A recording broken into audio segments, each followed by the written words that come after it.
So this topic is unprecedented. We are living at a time when there is no recourse for housing providers who have tenants who aren't paying their rent. Nobody likes evictions. We all detest the notion of having somebody put out in the street. That goes without saying. We are also all, as housing providers, working diligently to work with our residents who are having issues and problems. More often than not, the complaints I'm hearing are from people like Dina, who's a small building owner, who has, she was days away, if you don't mind me sharing, Dina, days away from having the physical eviction on somebody who hadn't paid rent since October, November, placed by the sheriff, days away when the moratorium took effect, and this is on a 6 flat, and now that has spread to another tenant. So you're very challenged by people who are not paying rent, but not by reason of COVID. So we often like to distinguish between pre-COVID cases and those situations where the non-payer is struggling because of the pandemic. We have a phenomenal group of people today to bring you our best knowledge of what's going on. We certainly don't have all the answers, but we can update you with the information that we do have available. We're gonna first hear from Michael Zink, an attorney who I've gotten to know recently, who's very mindful and aware of what's happening at all levels of government, and he's gonna focus on what's happening at the state level with the governor's moratorium. We have a surprise late entry into our speakers, and that's Stacy Young from Preservation Compact, who will tell us a little bit about the funding that's gonna come from IDA. And then we're gonna hear the most substantive part of the presentation from a new friend of mine, a member of the NBOA, who's just been a vital part of our organization, and that's Ebony Lucas, who's an eviction lawyer and a housing provider and a developer, and she will run us through various aspects about the city eviction protection ordinance. She'll talk about the eviction process in general, and she'll also update us on what we can expect once the moratorium is lifted. Finally, when we hear all that information, we're going to want to know, well, what can we do about this? And we're going to hear from a long-term friend of mine, a very capable mediator, Jill Tanz, who's with the Center for Conflict Resolution. And at the tail end, we'll hear from the PR company that represents the NBOA Sphere PR group, and Mick Snyder on the media and what to do if there are any media inquiries. With that being said, I'd like to turn it over to Michael Zink and to tell us what's happening at the state level. Thanks so much, Mike, and thank you everybody for being here. So I'll start first talking in general about the governor's order. Most or all of you probably know about it. It was initially enacted April 23rd, and it barred filing of any new eviction cases whatsoever, except for very limited circumstances, essentially criminal activity, code violations. But the wording was so vague that I think it has kept even most of those kind of matters from being filed as well. And as a more practical matter as well, even those matters that were filed wound up getting very long dates in the Cook County Circuit Court, at least 60 days from when it was filed. And so even those restrictions have not really been very useful for problem tenants that housing providers need to remove. The governor's order, as I said, started April 23rd.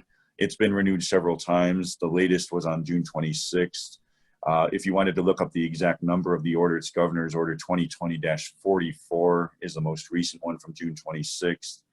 That effectively extended the ban on filing of new eviction cases until July 26th of 2020. On the same day, on June 26th, the Cook County Clerk of the Circuit Court, through the Chief Judge's Office, issued its own order, likewise extending its own barring of any filing of new cases. The Cook County Clerk of the Circuit Court's order extends it even further to July 31st for the final 5 days of the month. And both orders, they run in tandem, but they also apply to the actual physical eviction to be performed by the sheriff. It bars any physical evictions from the sheriff during that time as well. For what it's worth, even in existing cases, the Cook County Clerk of the Circuit Court has likewise now implemented a moratorium on doing anything with their cases at all, even existing cases during the month of July, which we just learned about late last week. So the governor's order has obviously been seen by some as necessary, but from many housing providers' perspectives, as Mike said, it essentially takes away the only recourse they have for problem tenants and for non-paying tenants. And of course, those months of unpaid rent multiply very quickly. In response to that, the second matter that you also may have already heard about in the media a few weeks ago was a lawsuit that was filed down in Will County against the governor's orders. There have been a myriad of lawsuits filed against the governor's executive orders, but this was the first that exclusively focused on the eviction ban, the ban on the filing of new cases. This was filed in late June. The defendant, Governor Pritzker, filed a response, or I should say a motion to dismiss on Monday. I understand it was also supported by some amicus curiae briefs, which in layman's terms basically means supporting organizations making their own briefs as to why the case should be dismissed. The matter seems to be up for hearing in Will County, according to their docket, 1 week from today at 10 a.m. So that's something we'll have to keep our eye on to see what happens. That hearing is most likely going to be on only the temporary restraining order that's being requested. Essentially, if the judge grants the temporary restraining order, the executive orders then will be of no effect for some temporary period of time while the court litigates the matter. The next hearing date, or the next status date rather, in the case is not until October, so it'll be interesting to see what the judge does next week as far as a ruling on the TRO, the temporary restraining order that's being sought. The complaint itself, the lawsuit, was very detailed. It had, I think, about 12 counts to it, almost all of which sought injunctive relief. It did not seem to seek any monetary relief, or at least not yet. That can always be amended later. But there were rumblings before this was filed that there might even be some request for relief statewide for landlords who've lost many months of rent because of these bans that resulted from the governor's executive orders. It does not appear to be in the initial lawsuit in the complaint, but that might come along later on as well. And the governor, most recently with his latest extension of the eviction ban, had made mention that it was essentially to have a smooth transition into the fund that Stacy's going to talk about in a few minutes regarding the landlords and funds for landlords for non-payment of rent up to, I believe it's 30,000 different units. So what's going to happen July 30, at the end of July? What do you sense? Well, I'd like to say that I think that's going to be the end of it, especially with Illinois being one of the few states with downward trending COVID numbers. But we've had downward trending COVID numbers for the better part of the last month, and that was still extended by the governor. So I wouldn't be surprised if it gets extended at least another month. What we've been seeing from the governor's office is almost any reason to extend this. In fact, this last June 26th order that he entered didn't even mention a health crisis or anything related to health. It essentially said, I think the exact words were that it was for a, quote, transition period into this fund that Stacy's going to be talking about in a few minutes, which doesn't make much sense because, as Stacy will tell you, the fund doesn't actually become available until sometime in August. So for the extension of the eviction ban to only go to July 26th, based on a fund that won't be available until August, makes me think that there very well might be another extension coming from the governor. Is there a possibility that he could offer partial lifting of the ban for pre-COVID cases? It's possible. The devil will be in the details as far as how he would do that.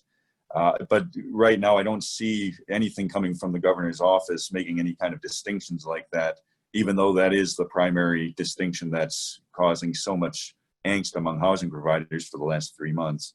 But I don't see any kind of distinction coming from the governor's office. They seem to be extending these in a blanket manner. Okay. Well, Michael, thank you. And I'm encouraging anybody with questions to type them into the chat box, and hopefully we'll have time for them at the end of the session. We're going to hear a little bit about what type of state assistance is going to be out there. And we have a phenomenal advocate for small buildings, preservation of buildings. The cheapest way of preserving and creating housing, affordable housing in Chicago is through what CIC and the Preservation Compact are all about. And Stacy, is that a good enough introduction for you? That's great. Thank you very much, Mike. I appreciate it. And I'm going to talk about the upcoming rental assistance program. It's called Emergency Rental Assistance Program that the Illinois Housing Development Authority is rolling out. I don't work for IDA, so all I do is read the public information that they put out. So I'm just really good at summarizing information, I suppose. But just so you know, this is not insider information, unfortunately, but it is, you know, they put some information out. There's not a ton of detail. So when the governor made this announcement about money available through IDA for housing, it's nearly $400 million for housing assistance across the state. $100 million of that is reserved for high COVID incidence areas, and $150 million, and so that could be used for any kind of housing, whether it's mortgage assistance or rental assistance, but $150 million is reserved for rental assistance.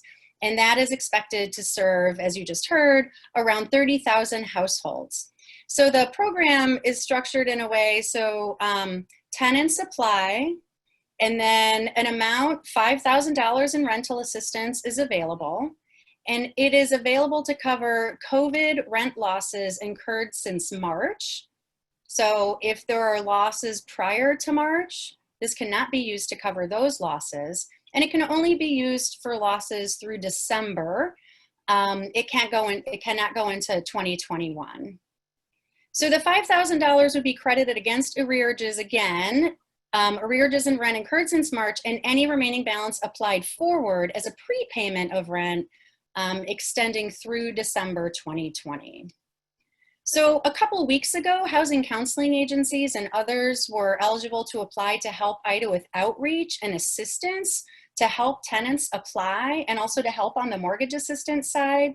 But just to be clear, those agencies are helping with outreach and TA for the tenants. IDA is administering the program, not the community, not the counseling groups.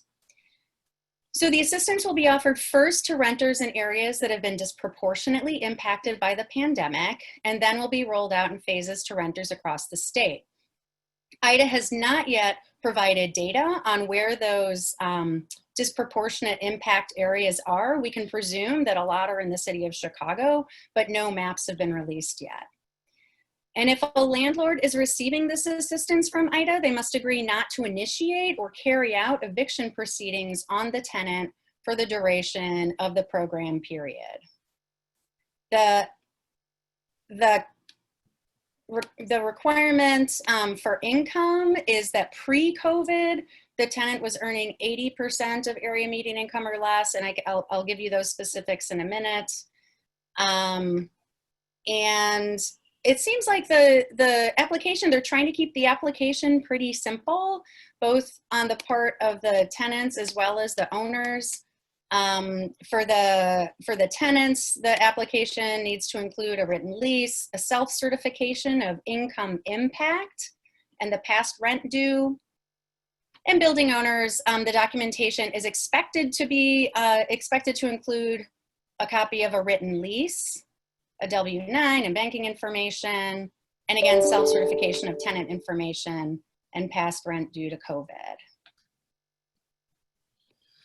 So what distinction is there for a person if they're in a studio, 1, 2 bedroom? Is that going to be considered a factor when they're just deciding how much money someone would get?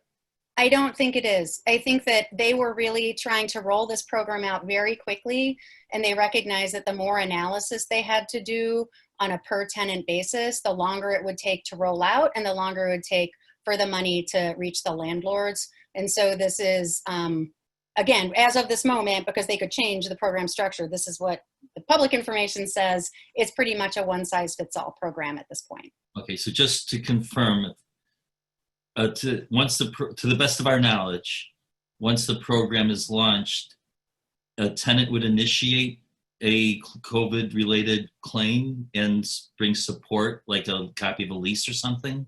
Right. So I believe in terms of, so they need a written lease. I believe a lot of the information is self-certified, and it sounds like then the housing provider would kind of back that up and do their own self-certification of what the tenant said.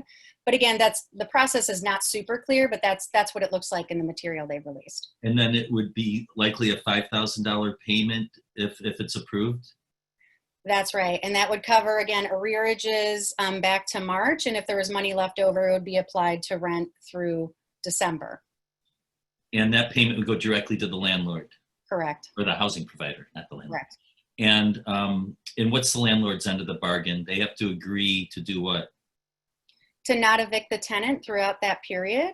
That's the primary requirement. And of course, that they're not holding the tenant responsible for the rent payments that were covered by IDA. Okay, well, that's great. The amount of information you did provide is publicly available. We're asked whether we can provide send this information with this recording, so we'll figure that out. Great. Okay, Stacey, thank you so much. Thanks. All right, next to discuss a few different issues, as I said earlier, the next speaker is Ebony Lucas, the lawyer, developer, and housing provider, who's going to walk us through the eviction process as it's now stands, and to talk about the city of Chicago's new eviction protection ordinance and more. So Ebony, take it away. Okay, hello everyone. Thanks so much for joining us today. I'm Ebony Lucas. As Mike mentioned, I'm a real estate attorney. I've been practicing for the last 16 years now, and I practice exclusively in real estate, and I'm also a real estate investor. So today I'm going to talk a little bit about the eviction process, and then I will go from just the process to the Chicago Tenant Protection Ordinance and some things that you should be aware of, and some changes that need to be made over the next couple months. So I don't know how many of you, and I think Lauren maybe has a poll for this, how many of you have evictions that were pending either pre-COVID or that you filed before the governor's order in April. But basically, when you file an eviction from beginning to end, you can expect the process to be approximately 14 weeks. That's from the time that you serve the notice, whether you serve the notice and then you file the complaint, you get a court date within 2 weeks. If the tenant is served, then you go straight to court. But if not, then you have to do an alias summons and have them served by a special process server. And if that doesn't work, you have to go to posting. Then you have your first court date. Usually at your first court date, if you've ever been to eviction court, the judges say, hi, you're allowed to have an attorney, and you don't have to pay an attorney. You can just consult with an attorney. So do you want to consult with an attorney?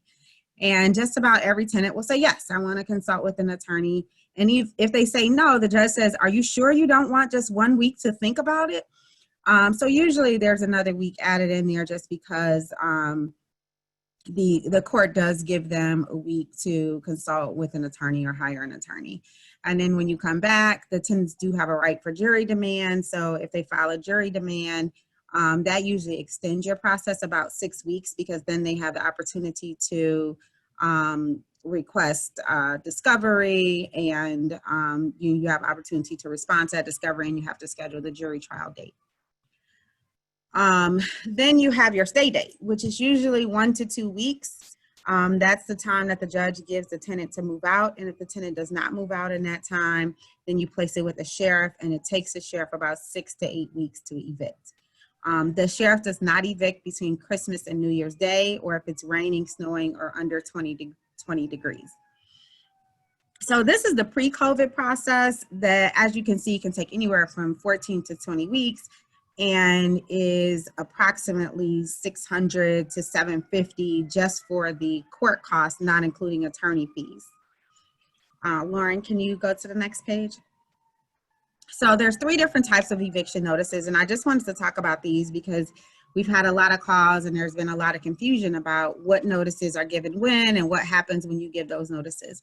All of the notices, with the exception of the 30-day notice, are a notice to cure. So the 5-day notice is a notice for non-payment of rent. And if the tenant pays within 5 days, as a landlord, you're required to accept the money. If you don't, and I've seen this happen where the landlord didn't accept the money and the judge and the tenant actually had a cashier's check that was dated within the 5 days, and the judge actually dismissed the case. So you have to accept the money if they pay within 5 days. If it's a 10-day, if there's a lease violation, then it's a 10-day notice. So, you know, they got a dog and they're not supposed to have a dog, or for whatever other reason that they violate the lease, then there's a 10-day notice that you have to give. And during that 10 days, they have an opportunity to cure. If they do not get rid of the dog or get rid of the extra people or stop with the noise, then you can evict them after the 10 days is up. And there's a 30-day notice, which is a non-renewal of a month-to-month lease or a lease non-renewal. The moratorium with the governor states that no notices, basically it says that you cannot commence any eviction actions from April 23rd, 2020, when the governor announced the moratorium, through now July 31st, 2020, unless the tenant is a danger to the other people in the building. And it's our understanding that if you do serve a notice during that time and then file a case based on a notice that was served during that time, or if you file a case, because the clerk was allowing people to file cases. So if you file a case during that time, your case will be dismissed, unfortunately. Lauren? So Chicago enacted the Tenant Protection Ordinance about 2 weeks ago.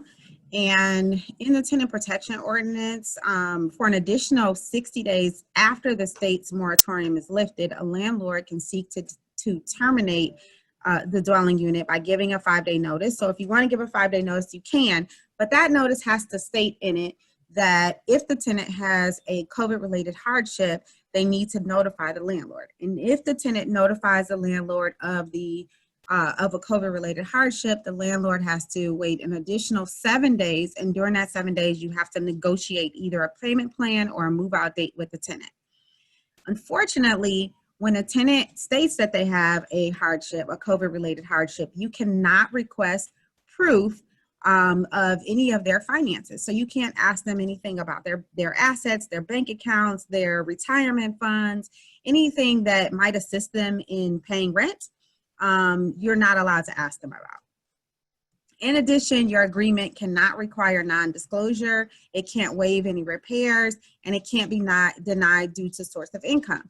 So if the tenant says, hey, I applied for rental assistance and I'm gonna pay you a rental assistance, and that rental assistance has an agreement in it, and that agreement says that you agree not to evict the tenant, or has something else in there that you don't agree with, you still have to accept the rental assistance if that's the source of income that they're going to pay you in the payment agreement.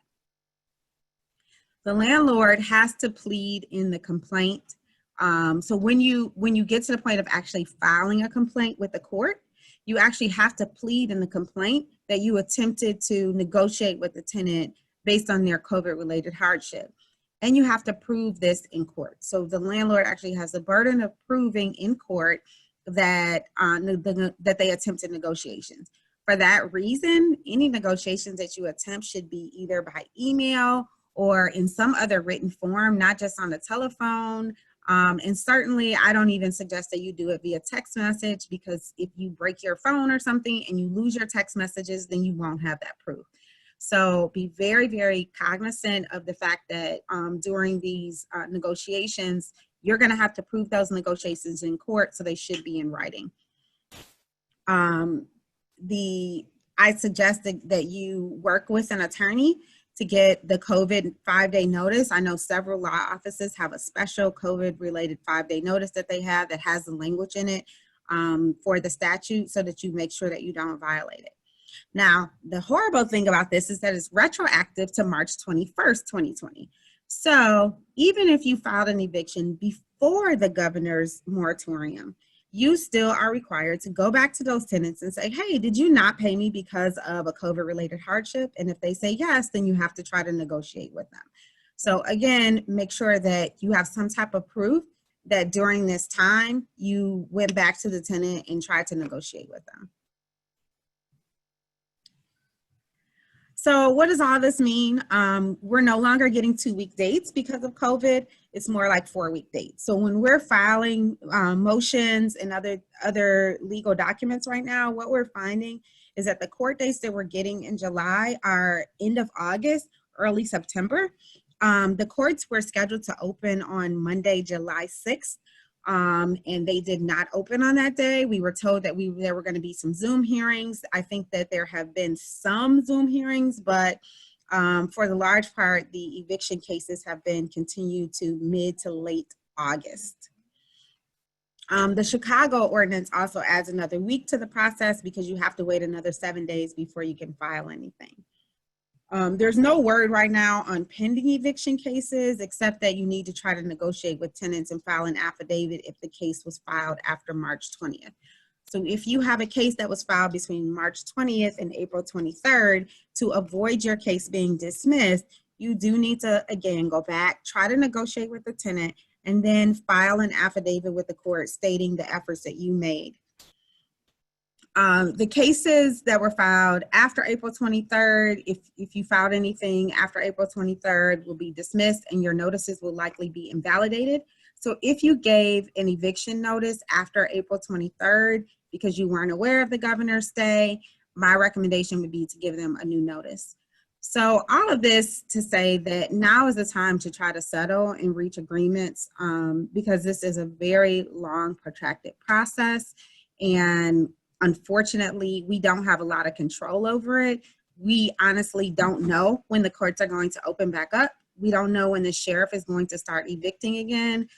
But I found in my personal experience that I've been able to negotiate with tenants either to pay or to stay just by talking to them. And I noticed that a lot of my clients are like, you know, they're so annoyed and so frustrated by the process that they haven't really communicated with the tenants during this time. And my suggestion is to, you know, try to put that aside, contact the tenants and try to negotiate with them.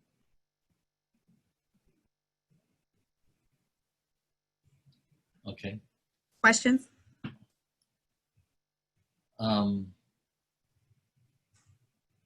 In terms of making inquiries about the tenant's financial condition, I don't know if it's so broad that it retains, you're prohibited from asking anything about their financial. Isn't it more restricted than that? You can't ask about their retirement account and. Well, you can't ask about any of their financial assets. So I assume that means a bank account is a financial asset. So I don't think you can ask about that either. You can certainly ask them if they say, you know, hey, I can't pay because of my job. You can ask them for proof that their job either laid them off or reduced their hours. Mm-hmm. But you can't require them to provide you bank account information. Okay. So what essentially is required then is that in court you would have to show good faith, that you made a good faith attempt. And that's a standard that nobody really knows what that would entail. Is that right? Exactly. And it's going to differ from judge to judge. And so the best thing you can do is just have it in writing. I mean, if it comes down to a he said, she said with the courts that we're dealing with, unfortunately, most likely you're going to lose if it's a he said, she said. Okay.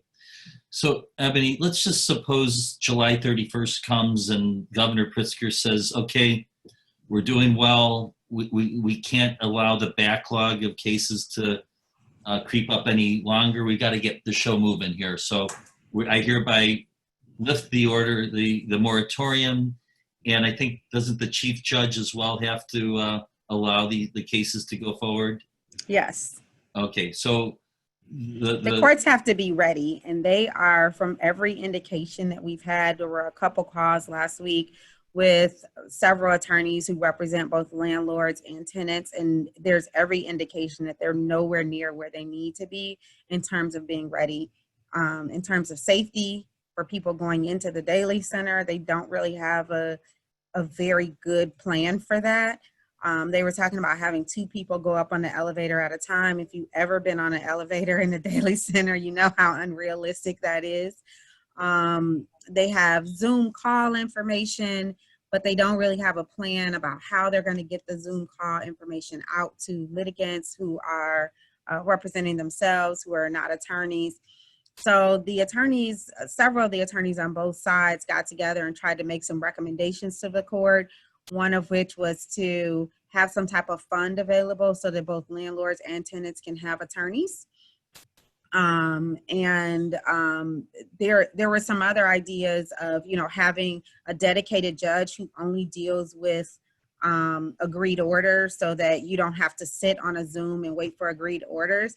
The big challenge that we have in the Daily Center is that a lot of us attorneys who do evictions may have 10 or 15 cases on a day in 3 different courtrooms. And the way their suggestion right now is that you basically get on a Zoom and you wait in line for your case to be called, but you don't know when it's going to be called. So another case could be called in another room, and you can't be on multiple Zooms at the same time. So they haven't figured out how to resolve issues like that.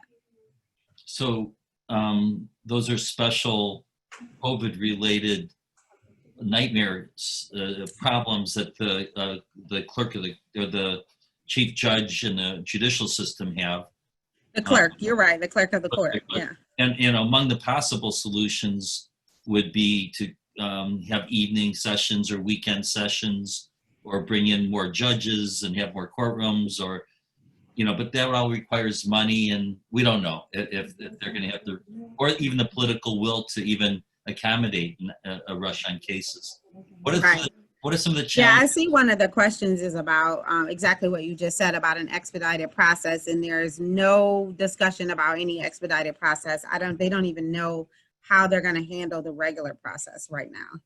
What about special challenges that the sheriff's police are going to have, either in serving the original summons or in actually physically evicting folks? We have not gotten any information from the sheriff's department about what they're going to do and what steps they're going to take. But I imagine there are going to be tremendous challenges that they will face, because they have to look out for the health and safety of their deputies. I can speak for myself that I have spoken to the office about whether we can offer relief by having our special process servers do the initial service of the summons, allowing there to be more deputies available to do the physical eviction. And I was told that that's not an option. Yeah, so one of the things that we posed to the chief judge was a temporary order. He obviously can't change the statute, but they're doing all types of temporary things right now that I don't know if they really can do, and unless they're challenged in court, So we asked them if they could have a temporary order that says for 60 days, landlords can go straight to a special process server instead of having to go to the sheriff's office. And that was one of the things that the attorneys came up with. And of course, the tenants' attorneys were not in agreement, because they felt like, why should we rush our clients being served? So it's something that some attorneys did get together and say, let's together go to the chief judge and see if we can pose this to him. So we're working on that.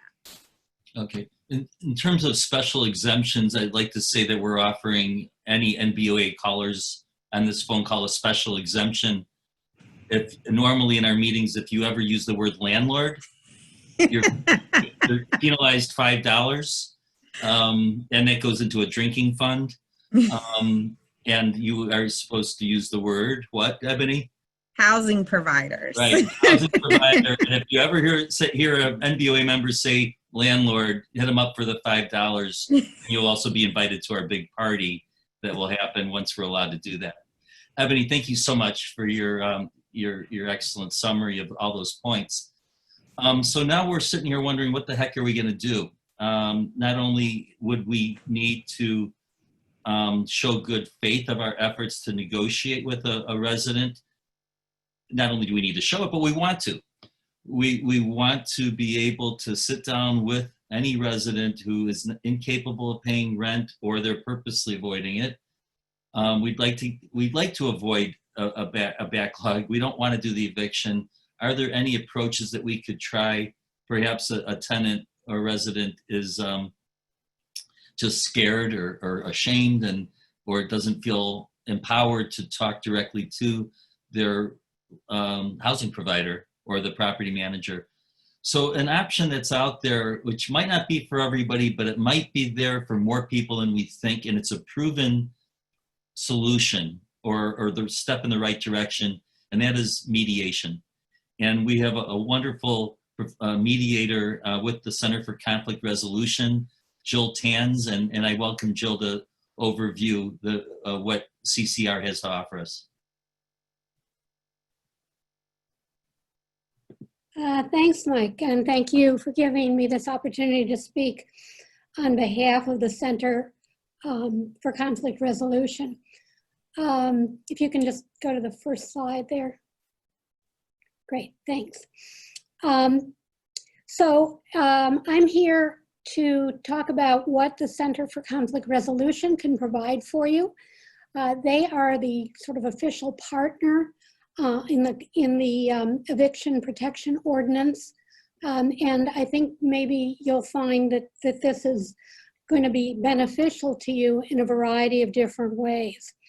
I know as housing providers that you're under tremendous pressure to work out issues with your tenants. According to the poll, 44% of you were able to successfully negotiate with your tenants and 56 have not been able to. So maybe mediation can be of use. So I want to talk to you first about a little definition about mediation, how it can help you, how the process works, when you can initiate the process, and the advantages of using CCR. So first, let's start by defining mediation. I know lots of attorneys who don't know the difference between mediation and arbitration, so I'm going to be very basic here and not assume anything. Mediation is an informal process. That means that you don't have to follow rules of evidence, you don't have to go through any special procedures in the mediation session itself. The mediator is a neutral party that facilitates the discussion. Mediators talk to both sides together and separately. They try and find out what people really are trying to accomplish and help people try and come up with solutions. At CCR, mediators never even suggest a solution, but rather they deal with the parties and try and get them to come up with a solution that will work for them. In mediation, the decisions are all made by the parties. The mediator has no power to compel any kind of solution. And so if you don't come to a solution, then you really haven't lost anything but maybe an hour of time. It's a confidential process. That means that the mediator can't be called upon to testify as to what did or didn't happen.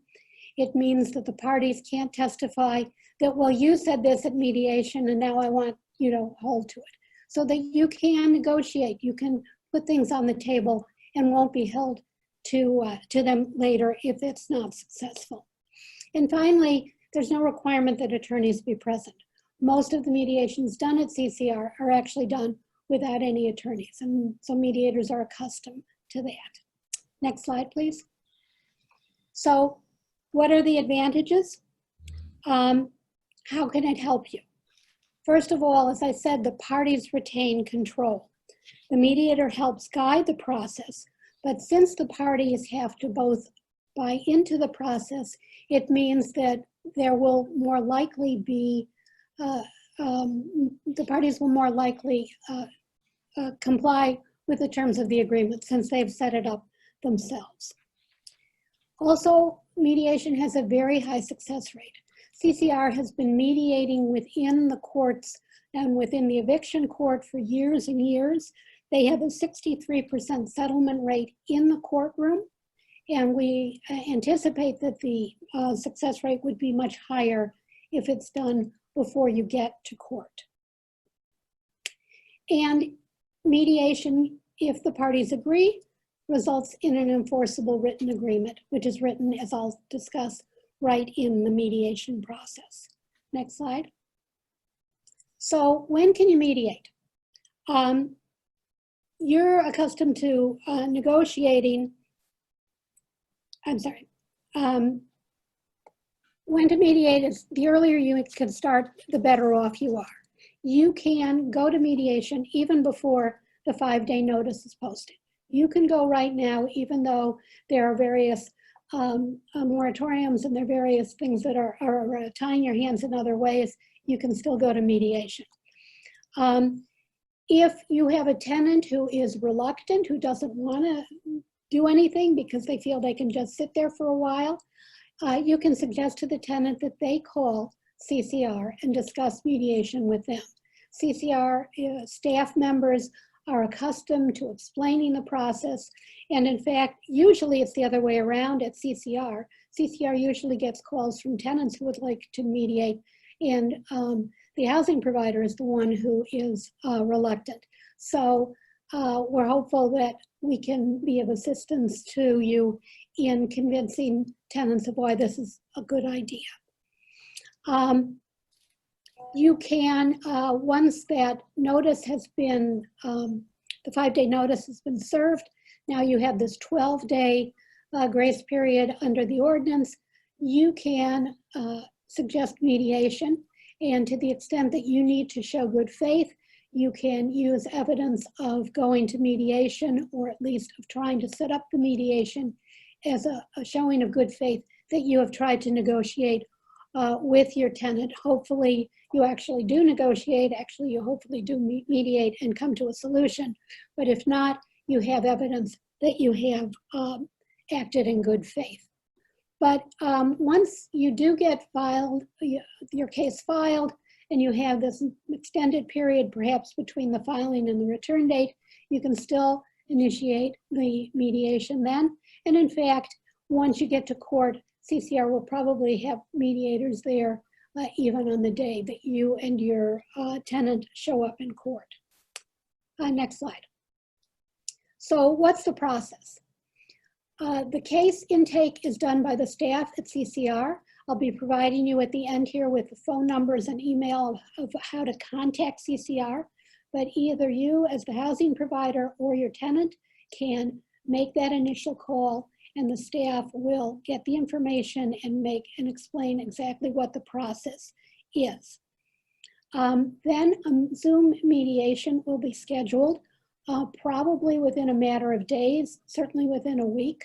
That will be a mediation done on Zoom by a CCR certified volunteer mediator. Once you get to that session, it'll probably last about an hour. There'll be joint sessions where the mediator meets with both parties, and then separate conferences as well. Those separate conferences are confidential, which means that you can say things to the mediator which the mediator will not repeat to the tenant, and vice versa, so that the mediator can really get a good view of what's going on and hopefully help you come to an agreement. If this all works and you can come to a solution, the mediator will draft a very simple agreement right there in front of you. They'll share their screen, write out an agreement. Now this is a really bare bones simple agreement. Something like the tenant agrees to pay X and the housing provider agrees to accept it, and not a whole lot more. If you go into mediation and you have concerns about this, you want to maybe talk to your attorney beforehand and find out whether you'd be comfortable with that kind of an agreement, whether your attorney would prefer to look at the agreement first, and then in the mediation, you could provide, if the tenant agrees, that the agreement would be drafted in a more complete form by your attorney and looked at perhaps by their attorney as well. So that's something that would be part of the negotiation, whether you're going to have just a simple bare bones agreement or something more elaborate. But whatever you decide, once this agreement is drafted, the parties agree, then either the mediator or the staff will send it promptly to everyone to sign using DocuSign. Next slide. So why use CCR? Well, it's free. There's no charge to landlords, to housing providers, or to tenants. All CCR mediations are free, whether they're part of this program or not. As I've mentioned, we have a way to very quickly schedule these. We have volunteer mediators who have become experienced on doing these Zoom mediations, and they can very quickly be assigned. You can utilize CCR staff to help explain the process to tenants and get their buy-in. We're using Zoom. We've gotten some experience using it, and it seems to work very well. And CCR has been around for more than 40 years and has been doing these kind of mediations for that whole time. So here you have the contact information for the Center for Conflict Resolution, an email and a telephone number, which will be shared, I think, in some way with you by email or in the chat. And that last very long email address at the bottom, or rather website address, is that CCR is on the City of Chicago's website in the Housing Department about this ordinance. And so you can refer your tenants directly to the city to show that CCR is a neutral party here. So thank you, thanks for letting me speak. Jill, that was an excellent presentation, and I think you opened us all up to this possibility, and which is even much more relevant now than it ever has been before. One person asked a question: if a landlord, or we got to penalize her for using the word landlord, if a housing provider enters into a DocuSign agreement with a tenant outside of court before the eviction, could CCR step in and review the agreement with the tenant and just offer some form of a review? So mediators can't give legal advice to any party, and CCR does not give legal advice either. If you have a signed agreement that was signed in mediation, you can go to CCR and say there's been a violation, but at that point, to get it enforced, I think you probably would have to go to court. CCR might make 1 or 2 phone calls. I'm not sure exactly what their process is. I'm not a staff member. I'm just a mediator there, a volunteer there.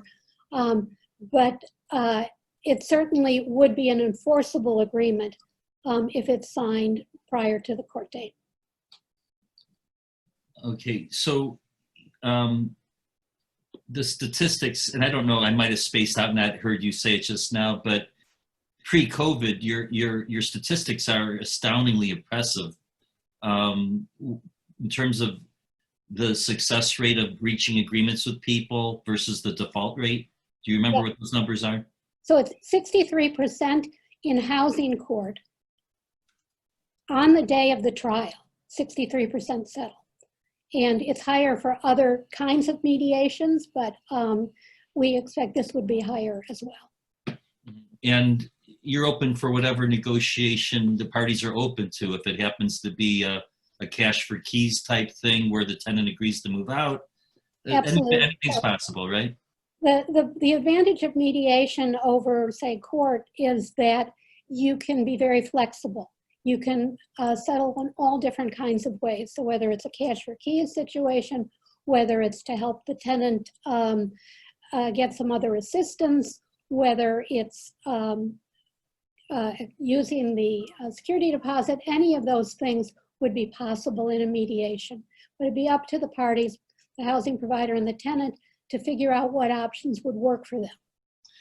Yeah, when you and I spoke yesterday to prepare for this, I asked you, well, what, if I'm the housing provider and I want to go to mediation with a tenant that seems hesitant and I want to show my good faith, but they don't seem to be awake to it. And you and I talked about it, and you a really worthwhile question that a housing provider could ask the resident. It could go the other way too, but it could be something as simple as telling your resident, if you don't necessarily want to negotiate with me directly, why don't you give CCR a call, talk to one of their facilitators, and just see if mediation might be a good idea for you.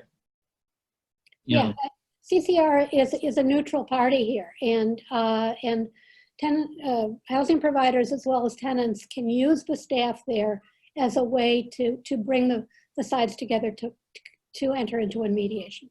So in other words, I'd like to repeat it. If you're hitting a wall with the tenant, you can't seem to get anywhere, or they're nervous, once again, the question might be, why don't you give CCR a call and see if mediation might work for you? Here's the number, you're on your own. And I just thought that was a great way for the landlord to show good faith in terms of presenting that option. Or even saying, go to the City of Chicago website, and you'll see that CCR is listed there as a neutral party. Great. Okay, thank you very much, Jill. And we have a few more minutes. I'd like to ask our representative from an outstanding public relations firm, the best I've ever worked with, the best PR firm I've ever worked with. Of course, they're the only one I've ever worked with, but they're terrific. It's Sphere PR Group, and Mick Snyder would like to say a couple words. Mick? Thanks for the opportunity, and it's wonderful working with NBOA and their wonderful members. Evictions are going to be a risk for us as an industry, even more than they may be for any individual. Any individual might say, if there's a media coverage, who cares? I'm doing the right thing. It's not going to hurt me. But if there start to be a lot of stories having to do with eviction, then it's going to hurt the whole industry. It's going to make it harder for elected officials to oppose or measures which are going to hurt us, and easier for them to vote for measures which hurt us. So if there's a sad story that a reporter calls you about, here's what you cannot do. You cannot kill the story, and you can't get the reporter to rewrite it so that you're the hero and the tenant is the villain. That's not going to happen. But what you can do is work with us and get a statement put in the story which shows your perspective. Don't think that you can wing it and convince, educate, or otherwise sway the reporter on the situation. They've already, before they're calling you, probably done a lot of reporting and have a lot of information. But having us contact the reporter, we're not part of the story. We're kind of like the metadata in a file. The reporter will talk to us and we can say, what are your questions? What are you trying to get to, et cetera. We'll, on their behalf, and they're glad that we call. We can get them a written statement, which they're generally obligated to use some part of. If the statement's short enough, they'll pretty much always use all of it. So at least we can have our perspective in the story. Sad story, widows, orphans, sadness, etc. Those are sad.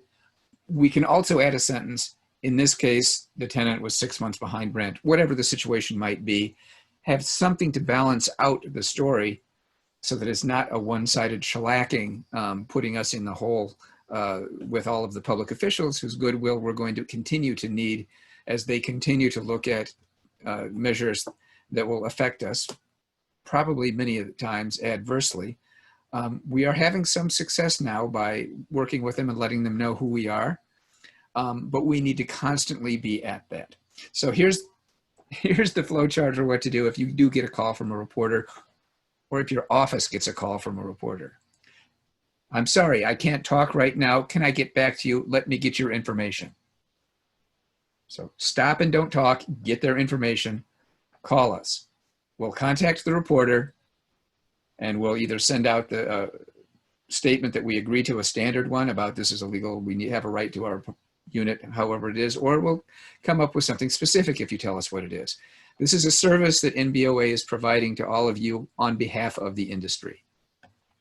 So if it's possible, stop, don't talk to the reporter, get their information, call us, we'll consult with you and make sure this is handled so that it benefits the whole industry and also does help you look as well as you can in that situation. Thank you. Okay, and if a reporter calls, you can also say, why don't you give CCR a call and see if mediation might be a good idea? Okay, it's 5 o'clock. We've had a terrific session. There is one question, Ebony, if I could give you a chance to answer it. What about commercial evictions? To what extent are any of the provisions that we've been talking about with respect to the moratorium relevant to commercial tenants? So I'm actually going to send that over to Michael Zink because he said he got something from the court just a few hours ago that indicated that we can proceed with commercial evictions. And I have not seen that yet because I was in a closing right before this. So yeah, it was literally hot off the press apparently. So the Cook County Clerk of the Circuit Court apparently is making a distinction between commercial and residential evictions. So from what we gather based on the email, it was very brief, but it sounds like if you have a pending case already of a commercial eviction in court, it sounds like they might handle it. Likewise, it also sounds like, and I'm speculating on this, but I think they're making a distinction that they might allow you to file the commercial eviction cases as well and process them because that was not included in the governor's order either. So was this an order of the governor or where did this come from? No, this was just the first municipal department over at the courthouse that sent an email a little while earlier.